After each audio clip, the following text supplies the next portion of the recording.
Hi, I'm Leah, the Mystic Autistic. Welcome to the 9th episode of my podcast, Empower Your Magical Self. It's dark. It has started getting dark before 5 o'clock. So I have learned a lot of things that have helped me in my life, that have saved me.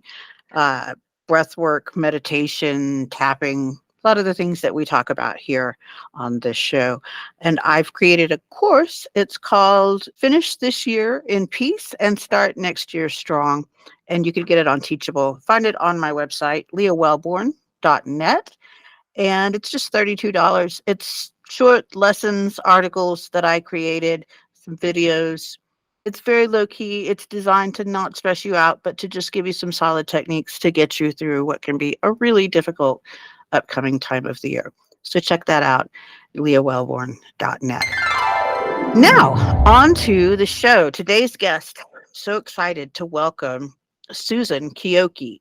She is the founder of Reiki Colorado Academy. She is a Reiki master. She is an energy healer. She's a very accomplished woman, and I'm really excited to welcome her to my show to talk all things Reiki. Today is really a Reiki episode. We really don't talk about much but Reiki on this episode. So if you are curious about Reiki, if you are obsessed with Reiki, if you are just dipping a toe into Reiki, if you've never heard the word, you don't know what the heck it is, this is a great episode for you to listen to. So you can listen to Susan teach me all about Reiki. This is sort of a Reiki one-on-one episode. So I think that you're going to enjoy it a lot. Without further ado, here is episode 9 of my podcast, Empower Your Magical Self, with my guest, Susan Chiocchi. Check out my website, leahwellborn.net, to find the course that I talked about at the beginning of the show that is designed to help you get through your winter blues without a lot of fuss. It's just a real basics, down to earth, friendly course that I created. It's for $32. It's available on Teachable. You can check out my website, leahwellborn.net. Thank you so much for being here today. As always, I would love to know how you are empowering your magical self these days. I am talking to brilliant people like Susan Chiocchi. So blessed to be able to do that. Let me know what you're doing. I'd love to hear about that. And I will see you back here on Wednesday next week. Have a great week.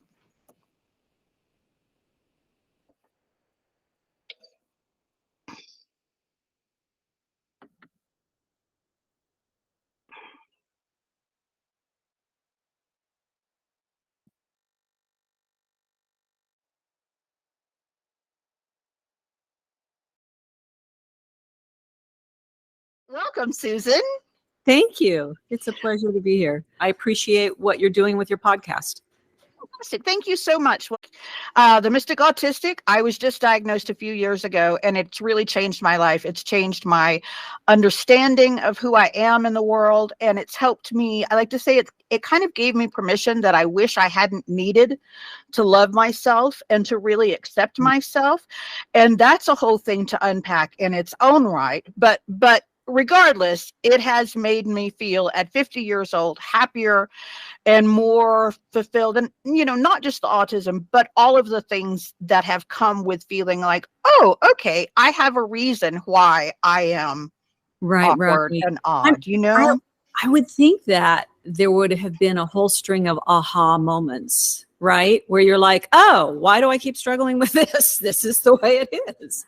Absolutely. And, I'm 50. So when I was in school, in primary school in rural Texas, autism was not something that, you had to be a little boy who was a genius at math and, was rocking in a corner somewhere for autism to be discussed. A little girl who excelled in history and English and theater was like, no, that can't be it. It's got to be depression. It's got to be bipolar. It's got to be anxiety. Yeah. And I'm not denying that it was those things, but I think that my route would have been so much clearer had I been diagnosed at an earlier age. And I want to get awareness out. Right. Yeah. I mean, I don't know that I use the word autism a lot, but it definitely, and I don't know if I'm using it correctly, shows up a lot where we say, oh, this person is on the spectrum. There you go. And, I'm not sure I know anybody who isn't. No kidding. I know, right? There are people who mask exceptionally well, right? Maybe they are the people who we perceive as not being neurodivergent, neurotypical. I was not that good at masking, so my life was really difficult. So I have, I was always a spiritual seeker, but since I have in 2020, really had a mental breakdown, came to get my diagnosis, and I have just really delved into all things spiritual, all things that can help me find more fulfillment in life and help me serve the universe, energy better. And so that's what brought me to, and now I know some people say Reiki, some people say Reiki. Please tell me how to say it. I pronounce it Reiki. Reiki. Okay. Though interestingly, the word is of Japanese origin, and they don't particularly pronounce R's the way we do. So they'll say it more like Reiki. So Okay. Okay, so Reiki, I have read a couple of books about Reiki. I have had one Reiki treatment. So I'm a beginner. I'm a little bit of an informed beginner. But as we talk, I would like for you to talk to me like an intelligent 9-year-old about this. Please don't assume. Please don't assume that I know anything, just because I want also for this to benefit people who are listening who maybe have never even heard the word, right? Right. I want this to be a real beginner session about what it is, how you got into it, maybe a little bit of your background, what brought you to it. I just want this to be a nice conversation about what it's brought to your life, what it is, what it's brought to other people's life, just a chat. Yeah. Perfect. Okay, so 9-year-old to 9-year-old, I think I can meet you there. Similar, I would say, in that always been a seeker, and maybe my path it sounds not near as dramatic and harsh as some of the things you had to deal with, so, appreciate anybody. So I don't think so harsh, but I think always kind of this, I don't know, level of disappointment in the status quo, in saying, really, this is the way it is and the way it's supposed to be. I think we can do better. I think there's more here. And, observing this kind of basic baseline for how our culture runs that, wasn't really working for me. Didn't appear to be working for a lot of other people either. Though, as you alluded to earlier, some people are better at faking it. So at some point in my life, I just kind of bailed. I was in the corporate sector. I co-owned a corporation. I was in communications, and I just said, I quit. I just quit. I did the thing, we talk about doing. I quit. And so you were an established grown-up person. I was adulting. You were adulting. Yeah. So you were like maybe in your 30s-ish. Yeah. Okay. Yeah. Cool. I like people to know you don't have to be 19 to start down a path, because I think a lot of people listen who are around my age, who are 50, and they think, oh, well, that's past for me. Good for her. But I'm already 30 in the corporate world, so I can't do that. So I just wanted to stop and impress that, Sometimes you have to get disillusioned, Absolutely. You have to try the things that we're, we chase the brass ring, we try the things, and then we're like, oh, really? That's it?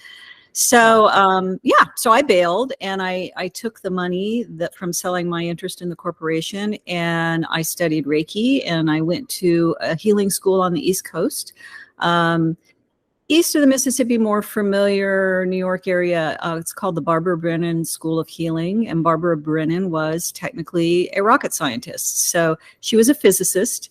She had this, really high spiritual bias to her nature. And you can find some videos of her on YouTube, but it's kind of pre all that. So not so much, but an amazing healer. And she started a school. So I went there, and it was kind of weird because initially, I kind of looked at these things from afar and thought, oh, these are for other people. These are what people do, but I have to do my thing. I was on, I don't know, narrow bandwidth path, I guess. Right. Anyway, so I quit everything. There's definitely a leap of faith. It's interesting now that I'm teaching energy healing. I can't tell you how many times, particularly in like a level 1 training or people that continue to level 2 or level 3, that somebody will say, I quit my job. Now, the standard response to that is people will say, oh, well, what else do you have? And what are you going to do? And inevitably they say, I don't have anything. I just know I don't need to do this. And people are horrified. In my trainings, when somebody says this, the group response is, that's fantastic. Congratulations. Because I know it's the journey, right? You have to put yourself into the unknown, and it's scary and you don't know how it's going to work out. And it's a little bit like, okay, traveling to the rural woods of Kentucky, you know, we used a lot of Siri, you know, Google Maps, right? And Siri will just tell you what you do next, you know, drive 2 miles and turn right. We're like, well, then what's going to happen? And guidance, you don't need to know. World is like that, right? Right. You don't get, here's the, you know, the stepped list. Here's the bulleted list of what you're going to do. You just get, you don't need to be here, make space. So that's what I did. There have been brief moments that was, I gauge it all by my son's age, who is 29 next month. There are brief moments where I'm like, damn, I should have made sure I had some retirement. But for the most part, 99.9999% of the time, I'm like, wow, this is the right thing to do. And I still don't know exactly where it's going, but it's been an amazing journey. So energy healing is just and particularly Reiki, a really simple and I'll say brilliant form to do a lot of the things that, you know, we're kind of seeking, I think, at this point in our lives. And that is a little bit more awareness of who am I? What's it about? What's the world? How do I interface with that? Is what I see in the 3D phenomenal world all there is, or is there more? And it's an opportunity, it's a form to be able to experience that, oh, there's a whole lot more. And it's a lot richer and more mysterious than I think I can say, even though, you know, I can give you anecdotes all day long, but it's like, wow, I feel like I walked around with like blinders on, maybe not even blinders, glasses with little pinholes in them. And I'm like, wow, look at the world. It's amazing. And this has happened. And I'm like, oh my gosh, it's so much more magical and interesting than It's I like could have. Plato's cave, kind of, right? Coming out of the cave. I'm sorry? I don't know that. Plato's cave. Plato, you know, the philosopher, had the idea that we're all walking around living in a cave and we see shadows of reality on the wall and we say, oh, wow, look at that. That's reality. Look, wow. Oh, it's a building. It's a person, but it's all just shadows. And eventually one of the people in the cave leaves and goes outside and sees, oh my God, there's actually actual stuff out here. And they go back in the cave. Are the cave people happy to hear it? No, they rip the guy apart because they don't want to hear there's something beyond, you know, what they're used to in the everyday world. Yeah, it is kind of what we're seeing, don't you think, in general right now, this kind of polarization of that discomfort with that and going, no, I want to make the world more controlled, tighter, smaller, and then I'll feel safe versus. Absolutely. Yeah. And it's funny because I think I start to think I live in the most interesting time ever, but then I think probably everyone who's ever lived thinks that they lived in the most interesting, difficult time. Right? I mean, you know. Yeah, maybe. Yeah. I mean, I think other people think, oh, it's really boring, you know, and then it's like, well, what are we doing that is so boring? You know, maybe we need to step out of that cave and just out of our comfort zone is what that is, to step out of our comfort zone. Yeah. Familiarity zone. Yeah. So were you living on the East Coast when you? No, I traveled back and forth 5 times a year for residential for 4 years. So it was, you know, it was a commitment. Simultaneously, I immersed myself very deeply in yoga, meditation, and Buddhist studies. So it was just a real kind of just jump in the deep end. And it, you know, it's been an amazing experience. I'll say that I feel really grateful that I was able to do it. You know, life definitely changed and looked different, but it was rich on the levels that I needed it to be. But I feel like at this point, what you can do with Reiki, what you can do with learning simple hands-on healing, kind of affords you the same opportunity of all those hours I spent on a yoga mat and in a yoga studio, and all those hours I've spent on a meditation cushion. It almost, that state of consciousness that we're looking to cultivate, you can do that practicing Reiki. And so for someone who's just, they don't know what the heck this is, what does Reiki look like? Does it look like massage? What does it look like when it's happening? Well, it can look like different things, but a basic Reiki session, the similarity to massage is that generally somebody's laying on a massage table. So, but in Reiki, you're fully clothed, and, energy can go through clothing. It can go through space and time. So what it'll look like is the energy healer is going to generally make contact, I'm doing my hands, place their hands in different places in the body. And through practice, experience, training, you learn to perceive what's going on energetically. And it can be simply like, oh, this area feels kind of depleted. I think I'll stay here longer. I mean, when we start, right, we get broad brushstrokes, very simple. Or I don't know why, I just feel like every time I think of moving my hands, it's not ready yet, so I'll stay here longer. But then the more you study, the more you practice, that kind of information becomes, I'll say, magical, quite extraordinary, what people can read on the energy level and what they can afford as far as changing. And so I'll back up and say, and this is a Barbara Brennan kind of form model. She put forms to a lot of things that people just haven't done since then. They hadn't done before that I know of and haven't since then. And one of the things she talked about was that energy is the template for everything. So we know, here's my physics in a nutshell, Einstein's famous equation, right? That energy and substance and form are interchangeable. So what we work on with energy healing is the energy, which is the template for everything. So that means your physical body, your emotions, your thoughts, even your spiritual history, I'll say. So that means everything that we came into this life with. So that's making an assumption that we don't come in with a clean slate, that we have history. And so into reincarnation, we'd say former lives. And then also your DNA would be part of that template? I believe that, yeah, we can access pretty much anything. That's kind of a whole sticky wicket in itself, and that they're realizing that the human genome wasn't quite the clear, neat map that they hoped it would be, and that epigenetics is the bigger story right now. Meaning that, and this is, I think, a Bruce Lipton thing, who's a famous speaker on all of this. He said that a single gene can manifest or not in as many as 3,000 to 4,000 different ways, depending on what it's influenced by. So influence can be, the practical, the chemical. It can be states of being. It can be, states of mind. So it can be trauma. Could be trauma. Sure. Yeah. This is really fascinating to me. And I'm sure it is to millions of other people. That's why it's become not just Reiki, but energy healing in general. Yeah. It's become such a popular modality, because I think we're not finding the answers we feel like we deserve in this 3D, right? Western medicine. I mean, Western medicine has done a lot for me, so I'm not going to diss Western medicine, but I am so willing to look beyond.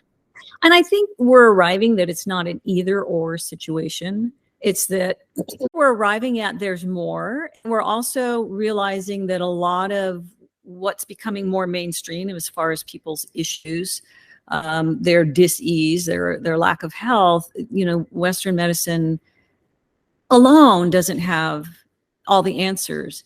But curiously, I mean, I teach Reiki in hospital situations. More and more hospitals and medical clinics are adopting and bringing Reiki in. In fact, if you go on the National Institute of Health's website, there are almost 3,500 articles and studies on Reiki. Oh, wow. Yeah, so it's there, and I don't know. It just depends on the culture and temperament of individual hospitals. But I can tell you that the ones that are using it, they're a short list you want to be in. We're talking, Johns Hopkins and Harvard Medical Center and UCLA teaching hospital, it's an impressive, but I think we're really scratching the surface on what it can do. And the more it's interfaced and supports the Western medical system, the better results we're going to see. Right. So what does, and remember, I'm an intelligent 9-year-old. So, okay. So keep that in your mind. What does Reiki mean? Is it somebody's name? What is it? Good questions. It literally means spiritually guided life force energy. So the ray is going to be the universal energy field and or universal consciousness, and the key is like chi or prana or those kinds of words that we're familiar with. So the idea is it's energy. It's a high, I'll call it high vibration for lack of a better way to explain it. Okay. Energy that's only good for healing. So one of the caveats of Reiki is it can do no harm. And that, so there's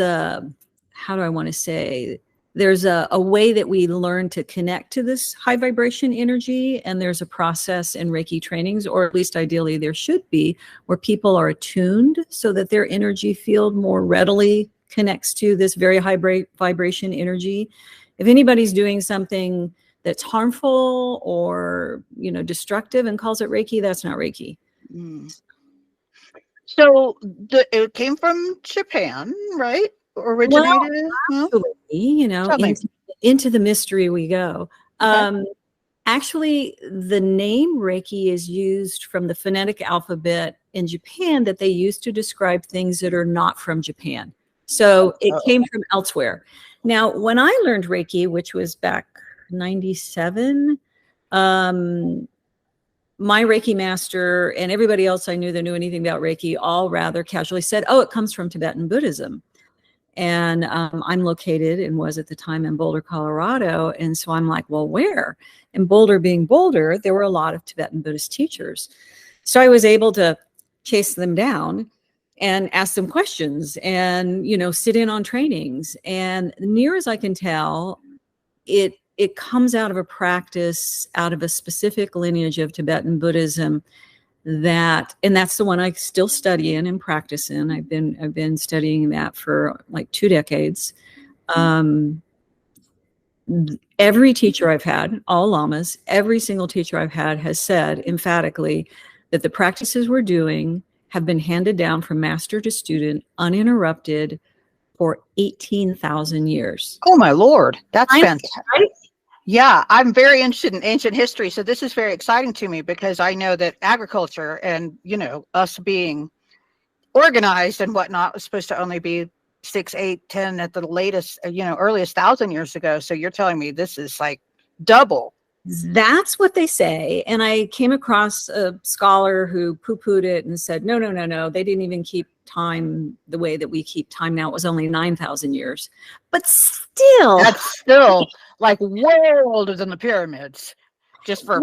If there's anything to this, and I did actually speak with a professor of Tibetan Buddhist studies at a university somewhere in the Midwest many, many years ago who had written about this. And if there's any truth to that whatsoever, there's a really deep taproot here.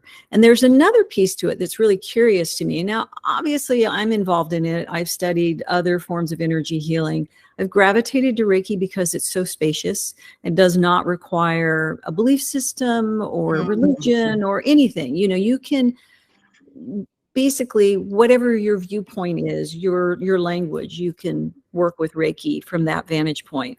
We're talking something really old and some deep level of support. This is where I was going with that. What's curious is I was in about a year ago in a conference call.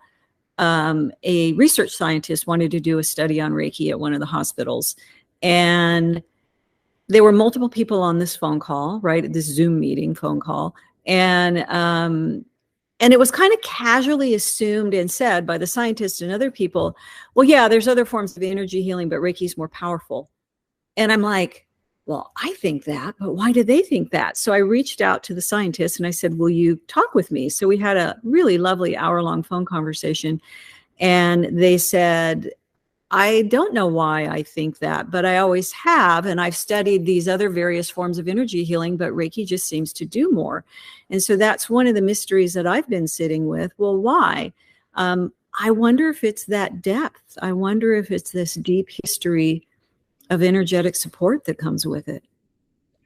Right. Yeah. And I'm thinking now, as an intelligent, enlightened 9-year-old that I am, that I thought, and probably most people who are listening, if they know a little, like I do about it, would think, oh, it was invented by a Japanese fellow. Yeah. Right. Yeah. Exactly. So what I'm hearing is that. Well, most of the history that we have about it is kind of, okay, I'll say it, sketchy. It's kind of sketchy. Okay. There is a more recent book that came out sometime after the, turn of the millennium that's more reliable, by a Japanese man whose mother studied with the founder. His name was Mikao Usui. But it seems that Mikao Usui was a real seeker. He was a real spiritual seeker. He did a lot of traveling and a lot of studying and research. But again, most of the history is even a little contradictory. Oh, he was a Christian. Oh, he was a Buddhist. Oh, he was a mystic. Oh, he was a this. Maybe it was all those things, or maybe, how we turn history to suit us in the moment. Like during World War II, there was a lot of anti-Japanese sentiment. So that got played down. But for me, it's kind of if it walks like a duck and quacks like a duck. In my studies in this lineage of Tibetan Buddhism that's called Bun, it's the B-O with the 2 little dots over the top, Bun. Okay. And it emerges out of the very ancient shamanistic tradition that was in the high plains of what, would now, well, I don't know what we call it now, but was called Tibet and parts of Nepal. But a very ancient region that predated that. Some of the practices that I've learned from lamas on retreat, it seems a lot like Reiki. We may not be putting our hands on people and doing healing, but the ways we connect with the energy, the archetypes that we use to connect with energy, it's like, this kind of seems like Reiki to me. Yeah. And I've read, like I said, I read a book. So, I have a tiny bit of knowledge. Their principles, right? Just for today. Yeah. Now, is that, were those principles founded by the man, or written by the man? My understanding, yeah, Mikao Usui did establish the principles. I don't know that I've heard them translated in different ways, and I don't know, when things are translated, who knows how accurate. Like the initial way I came across them, and I was taught them years ago, what they were said as negatives. I will not do this. I will not be that. And of course, we know in modern times that affirmations, which is what they kind of are, be stated in the positive because of how the brain is wired. Right. Right. So I don't know how that. I think the essence of, I will be kind to all living things. I will just for today, I'll not worry. I'll be in the present. Those are beautiful. Absolutely. And they hearken to the much more modern AA, one day at a time. I'll do this. I'll stay sober just for today. Right. That's what it made me think of when I first heard them. I was like, oh, that's like an AA thing. But of course, AA very well might have, I don't know, gotten it from Reiki, but yeah. Or maybe there are universal truths. Absolutely. That we all tap into. And that's one of the things I teach is when we encounter something that has what I call truth with a capital T, we feel it. We know it. We know it's somewhere in our being. There are little truths. They have the little T, right? Oh, today I feel this way, or I'm agitated about this. Those are our little truths of the moment. But those universal truths, when we hear them, and I think probably the first time I can recall experiencing that was first grade in Catholic school, right? Where the nun said something and I thought, that's not right. What are you, 6 or 7 years old? And I thought, that's not right. I'm, suspicious here. Yeah. So it didn't have the capital T. It didn't ring, even to my little, 6 or 7 year old heart. It didn't ring true. Yeah, I can totally relate to that. The whole Christian thing didn't really ring true to me. And there were just so many questions about like you know, the virgin birth and just, and being little and like, hold on, back up, explain to me. And, you know, just feeling like they wanted to gloss over truth with a capital T, like you said, in favor of little truths that were meaningless, but they wanted to insist on. Like this Well, woman was a virgin who had a baby, you know, it's like, why is that so important? But yeah. I Anyway. think there were probably meanings, but it's kind of private agenda into Right. meanings, you know. Yeah. And I feel like, you know, whatever I grew up with is my baseline of spirituality and religion, you know, trying to have the takeaway from it that, you know, what were the positive aspects. But for me, it just didn't go deep enough, you Right. know. So hence the other studies and getting into energy healing. It's like, no, there's a whole lot more here and we're not going there. See, I feel like modern technology is really warming us up and the next generation up to be more acceptable to the things we're talking about. It's like, you know, I'm old enough that there was a time where you just couldn't connect with anybody anywhere in the world. One of the things we do, Reiki level 2. So Reiki 1 is generally a weekend training, Reiki 2 a weekend training, and Reiki 2 we do healing at a distance. And people were like, how is that possible? How can you just have a picture of a person and their name and connect with them? And I like to think about my shortest email address. It has 11 characters, including the at symbol, right? And how can I type those 11 characters and I know it will go exactly to this person's mailbox? And so it's a bit like that. It's warming us up to, and all, even that we're all connected. Right. I don't want to push the, you know, finding the good side of things too much, but even with the pandemic, you know, I remember climbing up in the foothills outside of Boulder as soon when lockdown started. You know, you could still go out and hike, right? So Sure. sitting up at the top and looking way out across the plains to the east and going, wow, there's some place on the other side of the world I've never been to, I've never heard of. And yet everybody's saying that's going to impact me in a big way. And it did. The pandemic was so huge for so many people. A lot of my guests have had really profound spiritual awakenings around that time, including myself. And it took me a while to be able to say that I'm grateful for it, because I felt guilty for being grateful for something that was so destructive. But I guess there's enough room now that I feel like I can say heartily that I'm grateful that it happened, while still being terribly sorry for the Right. destruction that it wrought. And the nature of being human, we can hold those contradictory and complicated feelings at the same time. We have to, Yeah. if we want to be awake and alive. Yeah. I think we have to. And indeed, I will say that I've seen changes in people that come into the trainings, whereas they're like, I've always felt like I need to explore this, or I always wanted to learn Reiki or energy healing or do something with, you know, my spiritual development. And they're kind of a little more emphatic of, why am I waiting? Now is the time. Yep. Yeah. When I have been talking to a few people saying that I'm excited about starting my Reiki journey, they've asked me what kind of Reiki. And I say, I don't know. So tell me, please, about the kinds of Reiki and what are we talking about there? You know, I'm going to probably take an unpopular stance here and say, I think it's a real product of American culture. Okay. That we tend to want to put our own personal spin on something, trademark it, not saying I haven't done the same darn thing. Mm-hmm. But yeah, I don't know that there's different kinds of Reiki. I think there's Reiki.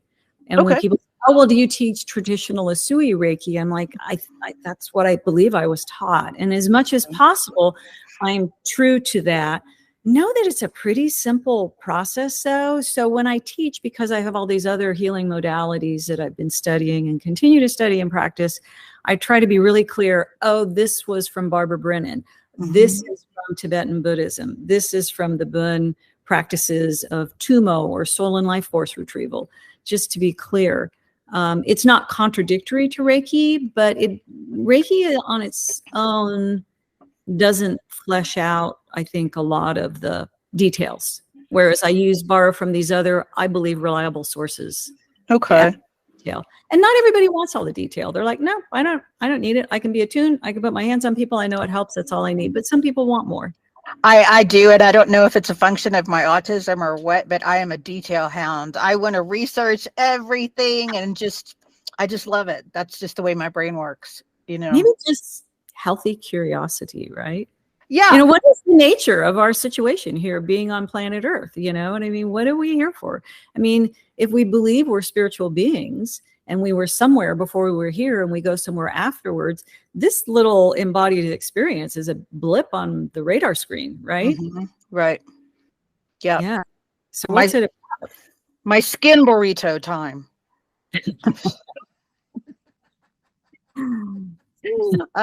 It's taken me a long time to feel comfortable in my skin burrito, to use a silly term. I always felt so up in my head and so disconnected from my body until very, very, very recently. And really considered my body and my physical incarnation as something of a cage, almost like a punishment, maybe, that I was being forced to endure. And it has been such a transformational thing for me to get past that. And there are times when I still retreat into that, when I really am suffering from depression or feeling really bad. But I didn't think in my prior existence that there would ever be a time when I didn't feel that way. So I'm so grateful to have come through that and survived that, really, because I spent so much of my life being suicidal. And I'm very connected to my spirit guides, and they're so proud of me because they say I've never made it past 50. I've never made it to 50. To my knowledge, all of my incarnations Wow. have stopped way short of that, either through disease or by my own hand. So I feel like I'm literally reborn in this second half of my life, because I really don't think I'll make it past 100. So let's just say the second half of my life. That's another thing that I really like to stress with these interviews, because I interview powerful women like yourself who have achieved a lot. And I want listeners to know that no matter where you are, even if you're in a shit job that you hate, a bad relationship, even if you think you're too old or too stuck in your ways to make any changes, you can. Right. Right. And I mean, it's important for people like you who've had that experience to share it and say, here, living proof, right? Right. And maybe that's part of, circling back around to my whole kind of feeling like our culture was disaffected. Like, how do we be spiritual beings and fully inhabit our bodies? It's like, your experience sounds like you had this either or situation. You either get to be in touch with yourself as a spiritual being, or you get to be in this skin burrito, as you call it, and it's not very comfortable. Right. You know what I mean? And so how do we, I think part of the journey here is we're supposed to be able to be both. We have to figure out how, in Chinese medicine, they talk about how we have a vertical energy system and we connect heaven and earth, And so how do we do that? How do we bring that in? And it doesn't mean for an hour a week to go to some building and, have some structure form and whatever it is that happens. How do we live it and breathe it every day? How do we bring it into our actions? And I think that's part of what we're starting to see in, I'll say, the whatever generation, I don't keep up with all the names of them, whatever my son's generation is, that generation is, they have a little bit more awareness of balance between personal life, work, and mental wellness, physical wellness. And I don't know that my generation did. I don't think when we entered the workforce, there was any recognition of that. And I believe, and this is part of what I preach in the hospital situation, is, the organizations are responsible for valuing employee wellness. Otherwise they're just not going to go back to work. They're going to quit and they're going to go elsewhere. Right. Yeah. And they have failed us, corporations, in so many ways. All of our institutions really have. Yeah. In my opinion. And maybe that's what institutions are meant to do, is to fail us so that we can open up to something within us. I don't know. That's beyond my pay grade, but That's a big topic. But yeah. there are definitely some systems that we're watching kind of dismantle in slow motion, and it's painful. I know that I'm going to assume that I'm in alignment with your answer to this question, but I'm going to be the devil's advocate. I don't even like to do that, but people that I know who are extremely politically engaged, extremely good-hearted people who say, Leah, how can you waste your time meditating, doing Reiki, doing all yoga instead of being out there on the streets protesting? And how can you what good are you doing? Well, good question. And I think that maybe that wasn't a question. It was more kind of a judgment. Interesting judgment. I encounter it, and so I'm interested in what your take is on that. I think we have to be honest with our basic nature. And I have tremendous respect for people who are called to activism. It does not fit me. I am maybe quietly in my own way, but the person who's going to go to the rally and get fired up and march on the streets does not suit my constitution, does not suit my energy nature. It doesn't mean I do nothing, and we don't all need to do one thing. How boring would that be, right? We need people in all kinds of different ways doing what they do best. My realization way back when was the only person I could really change is myself. Mm-hmm. And Lord knows I tried. I can make a list of people. God. Didn't do a thing. And I thought, well, the only person I can genuinely work on and do anything with is myself, which is a huge task to undertake. It's the biggest, really. If you really commit to it, it's like the biggest and the only. But curiously, as I tried to clean up my own act, right, I recognized, I saw this kind of ripple effect, whereas the people around me were impacted as well, and in a positive way. And so that's been really encouraging to me. It's like, how do I improve my state of being in the world, and how I move through the world and move honestly and with compassion. And that impacts people. And, we can lecture and talk and pontificate all day long, but the actions are so much more powerful, Mm-hmm. if you are walking the walk. And for me, that won't look like what it looks for somebody else. So we have to find our own way. Maybe the phrase, your own voice, we shouldn't all have the same voice. Think how boring. Mm-mm. But we all want to develop our own voice. I don't sing at all. Quietly in the shower. Well, you have a very nice speaking voice. I would imagine that you would have a lovely singing voice. That's very kind of you. We'll just leave it at that mystery. Sure. Yeah, that's right. But, we want to go take voice lessons so we could use our voice best as possible. For most of us, nobody's going to pay us money to sing. For some of us, maybe we really will have that much talent, skill, development. But yeah, if that metaphor works. Yeah, and I think it speaks to something else that, I can really only speak as an American because I am an American and I have not lived in other countries, so I can't really speak to that. But I think that Americans have this drive to monetize every little damn thing that they are doing. So if you're taking singing lessons, well, you must have ambition to at least sing on a cruise ship or something. Right. You can't just be like, no, I just really enjoy singing. Right? What about that? Because that's going to be met with like, you're spending money on why? It's an odd thing. It's a curious kind of situation. I call it all the isms, right? Capitalism and socialism and, throw in fascism while we're at it. But I think that not all the aspects of culture can be driven by capitalism. I don't know exactly where. There are experts that could figure all that out. But, particularly, back to Reiki healthcare.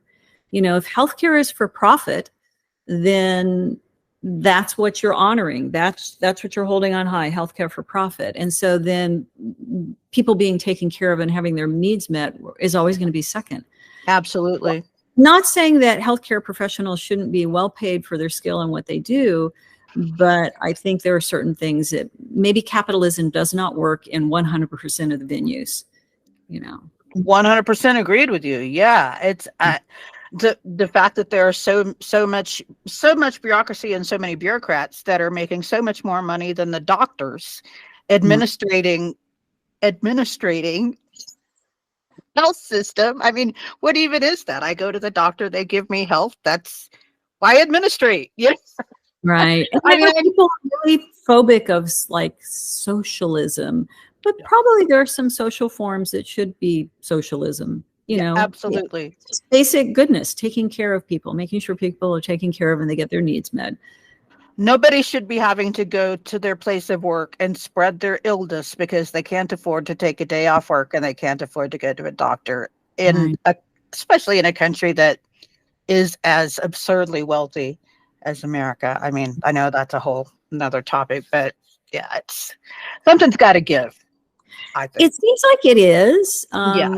It'll be curious. I mean, already it's been a curious time on planet Earth, hasn't it? It really has. When the lockdown started, my son lives in Los Angeles. He called me like 2 weeks into it. He said, well, we all got sent home. We're all working remotely. And he goes, it's kind of freaking me out a little bit. So, how's this going to play out? Which was adorable that he thought his mom might know. And I told him, we don't know. We've never been through this before. We don't know. We're figuring it out as we go. But I think one of the things, back to what you said about finally feeling safe to feel grateful, I think it was a real heads up of how interconnected we all are. Yeah. That just how transmutable, COVID was and still is. And that really we did it that fast all around the globe. Crazy. That's how connected we all are. That's how what I do affects somebody else. What somebody else does affects me. And I think that's a spiritual awareness. Yeah. That we're not isolated, that we're what we're doing affects others and what they're doing affects us. And so we're all in it together, so it kind of encourages a little more collaboration. What does that have to do with Reiki?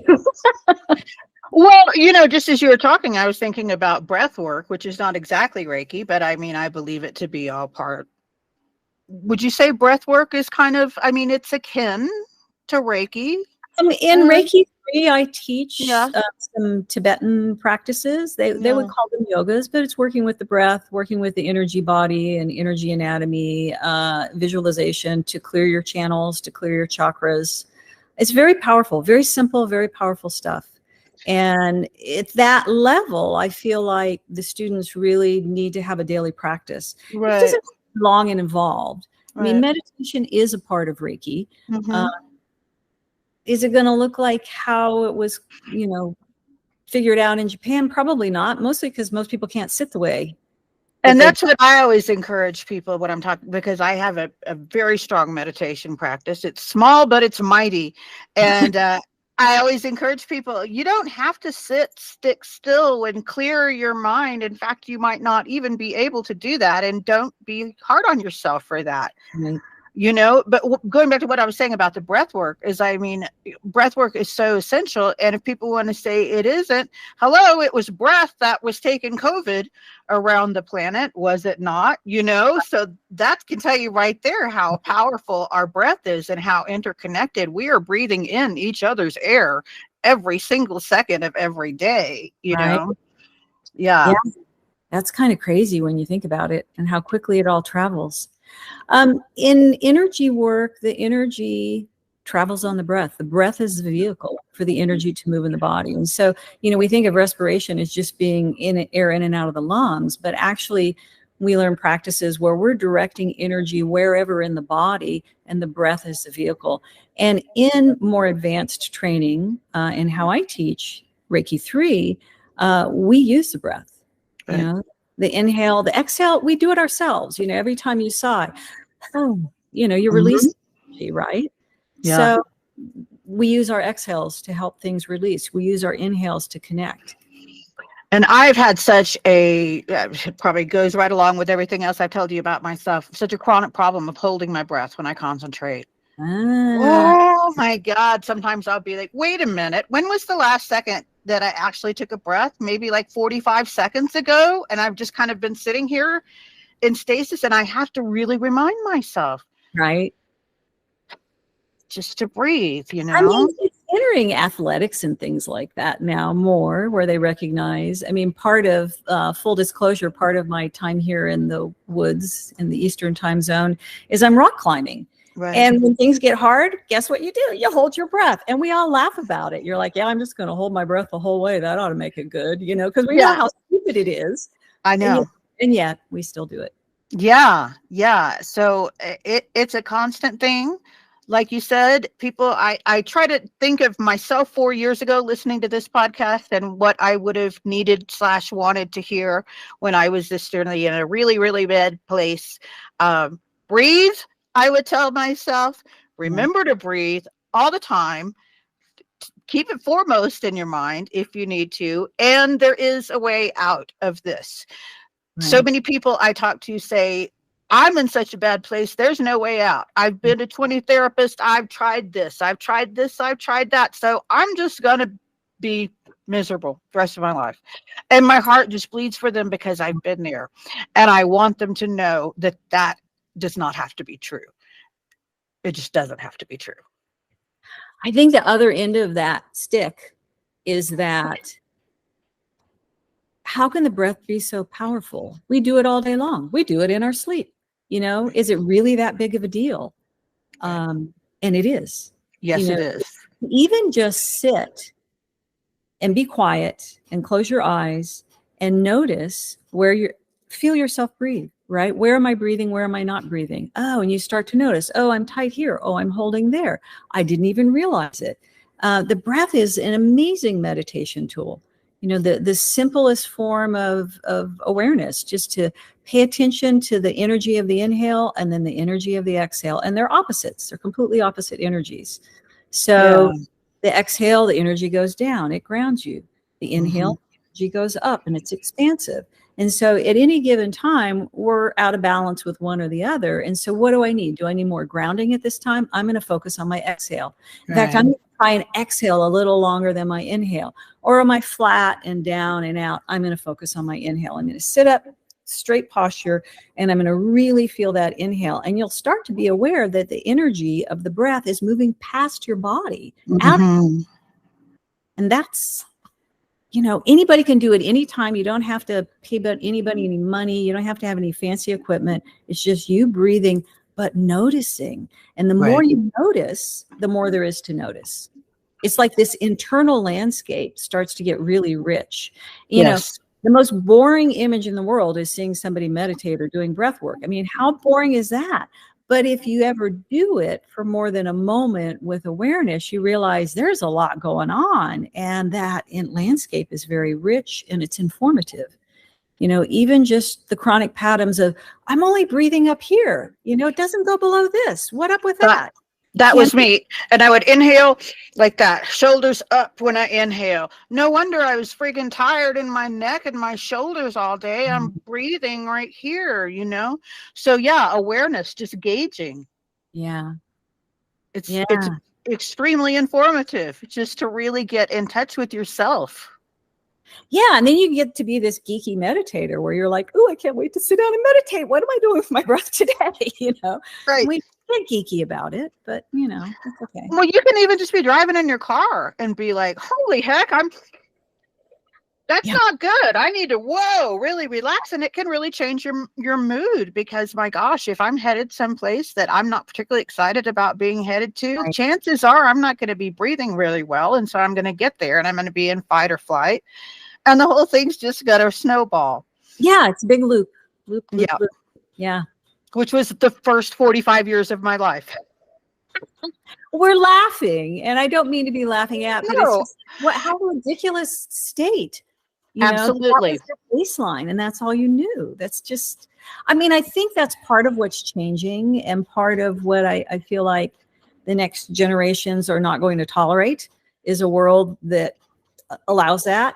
Right. I know eons ago when I was just even looking for a school for my son when he was starting school and all the different theories on schooling. And so I learned a little bit about it. And I forget what the exact stat was, but it was something like the school system that I knew as a kid, right, was developed by educators for themselves.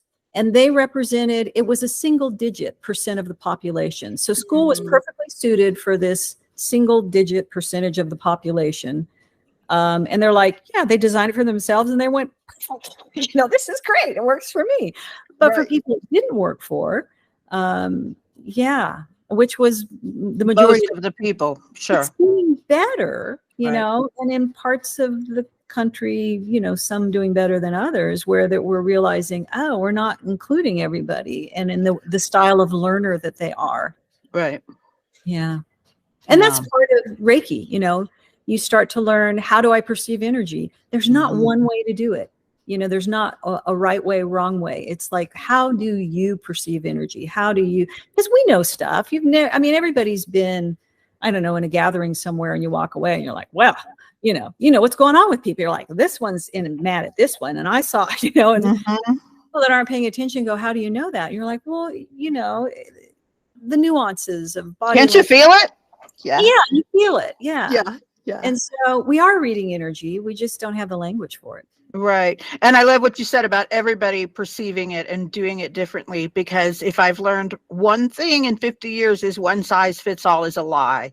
It is a lot. There is nothing that is one size that's going to fit everybody.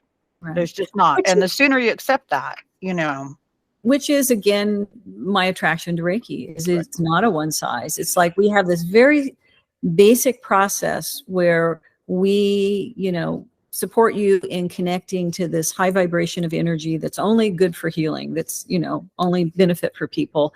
And that how you meet that and how you work with that. For a lot of people, it'll just be for themselves. Reiki 1, you work on yourself. Perfect. What a great thing to have. Absolutely. Yeah. Again, you don't have to monetize every dang thing in your life. You can, but it's going to make you tired. Yeah. And, I like to think too about, I know this is a cliche, you can't take it with you, but all the things that we invest all our energy in, and you think about, what do we really take with us? And one of the leaders of one of the Tibetan Buddhist lineages said, the only thing that you take with you when you die is your state of mind. And they like that. And I think all the effort I put into what, everything, how I look or my surroundings, or, do I need something for the house kind of stuff, or what's, in my bank account or something. And you don't take any of that. And what's really fascinating is even this, right? This skin burrito, as you call it, you give it back. You give it back to the earth. Right. We're borrowed. We borrowed this. Right. We borrow the earth. That's one of my favorite books. I'll give a little plug if this is. Oh, good. I have it here. One of my guests was Patrick Jasper Lee. He's a Romani Gypsy medicine man. He lives in Wales, and he wrote this book, We Borrow the Earth. And it's just really a great book. He was my second guest on the podcast, just a brilliant man, and has a very different way of looking at spirituality, because he comes from the Romani Gypsy tradition, which we don't read and hear a lot about. So, yeah, We Borrow the Earth. That one's going on my reading list. Thank you. Oh, so good. Yeah. Well, before I let you go, I want to make sure that I ask you, as I ask all my guests, what is magic? We touched on it briefly, but I want to hear directly. What is magic, Susan? Yeah. I suppose, I don't know. I'm going to give you a clinical description. Maybe I should give my own personal description. You give whatever you feel like. I feel like it's something that's out of the ordinary, that's extraordinary, out of the ordinary and extraordinary. I feel like in energy work, even people first day Reiki 1 learning how to do stuff experience magic. Right. So it's not that rarefied. It doesn't have to be that rarefied. It can be on a daily basis. And some of it, I suppose, is learning, we use the word awareness a lot in this conversation, how to be aware enough, present enough in the moment, actually breathing. So you're here in the moment, that you recognize when the magic happens. Absolutely. Yeah. I think all of my guests, we keep coming back to the fact that it's like, It's a seed growing into what it's supposed to grow into. It's Wi-Fi. It's the fact that you're in Kentucky and I'm here. We're different times, oddly, though we're in the same time, which is mind-boggling in and of itself. And we're connecting through this piece of metal. I don't know. That's magic. I mean, my God, can you imagine just 200 years ago, this thing that is happening right here would blow the entirety of humanity's mind. That's magic. I'm sure. I like to think if I got plucked out of my situation into, 200 years ago with the knowledge I have now, and I'd be trying to say, yeah, no, we have these little like screens and we could connect with people and talk with them. And I think of all the things that are in my life on a daily basis that I use. I have no idea how they work. When people say, how does Reiki work? I'm like, I don't know how my phone works. I don't really understand how the microwave works. I know there's an internal combustion engine in my non-electric car, but I don't know how that works either, but I use them all day long and I don't know the exact mechanism of Reiki, and yet I use it and it works. Isn't that true? That's a really great thing to end on because, yeah, we use electricity, but do we understand it? A very few of us do. I certainly don't. Pretty much everything. I remember being in community college and a professor asking the class, 18, 19-year-old kids, what makes you different from somebody 500 years ago? And of course, we're all, oh, well, we have computers, we have televisions. Yeah, okay, but if I took those away from you, could you tell me how to create it again? Well, no, so what makes you different then than an 18, 19-year-old 500 years ago? Maybe you have better teeth. Yeah, that's kind of sobering, right? Right. And I think there's more magic to be had, and I think technology is the doorway into that these things are possible, but we do pretty amazing stuff without high technology. Yeah. And so what about that? Everybody's had extraordinary moments of, I don't know, some kind of psychic awareness or some kind of intuition that's way beyond normal. And I think that's what's really time to grow and develop. And I think that's the domain of the feminine. And I don't mean women, I mean feminine energy that all of us have. We got the technology, we got the masculine energy going, but the feminine is so much more mysterious. Absolutely. And it's all energy too, right? It's all energy. Yeah. So the technology part is one kind of energy.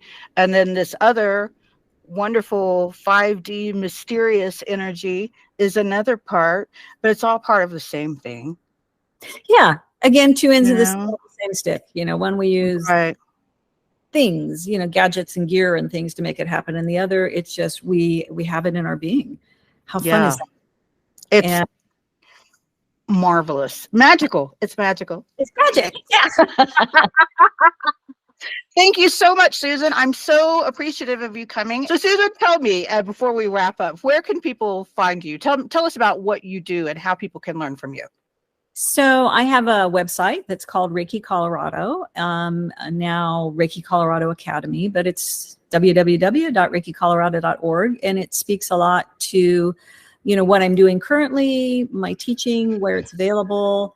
And yeah, people can sign up and participate. Fantastic. I love it. Are you on social media too? Can they find you there? I'm on social media. Okay. I say that's the royal I. I have people, it's just like, I'm so non-skilled in that. I, recognize that there are certain things my generation is not going to get. And I'm like, blessings to the people that are. So yes, I am on Instagram and I believe Facebook too, but I know Instagram is very active. So Reiki Colorado. Yeah. Okay, great. Thank you so much. It's been absolute pleasure. I really appreciate you taking time off your vacation. How kind is that to talk to me? Thank you very much, Susan. Thank you, Leah. It's been a pleasure, and you made this so much fun. So yay, good. That's part of my mission is making things fun. We can have fun while we wake up, can't we? Absolutely. And that's the end of this episode. Wow, I learned so much talking to Susan. I'm so excited to get to know her better in the future and learn more about Reiki from her and Reiki Colorado Academy. If you're interested in Reiki, in her, in me, you know where to go. the web, of course, the other world that we call the internet. Check out my website, leahwellborn.net, to find the course that I talked about at the beginning of the show that is designed to help you get through your winter blues without a lot of muss fuss. It's just a real basics, down to earth, friendly course that I created. It's for $32. It's available on Teachable. You can check out my website, leahwellborn.net. Thank you so much for being here today. As always, I would love to know how you are empowering your magical self these days. I am talking to brilliant people like Susan Chiocchi. So blessed to be able to do that. Let me know what you're doing. I'd love to hear about that. And I will see you back here on Wednesday next week. Have a great week.